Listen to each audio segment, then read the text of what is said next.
هذا الشيخ صديق يحكي هاي وينك وزواج على الانترنت حلال.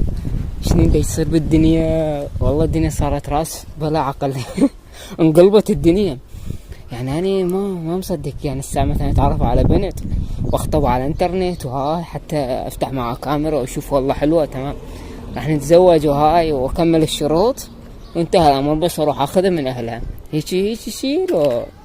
ده بعد بيه شغلات يعني تزيد لنا يا شيخنا الكريم. صديق كذي بده يصير. والله مستغرب هيك بشر. لا وفوقاتها حلال، يعني انه حلال الزواج على الانترنت. ليش قبل ايام قبل كان اكو انترنت؟ يعني كان قبل اكو تليفونات ارضية، يعني اللي خابر يصير يتعرف له على بنت يتزوج على طريق تليفون ارضي حلال. مو ايش هذا العقل؟ انت شيخ، انت صديق شيخ.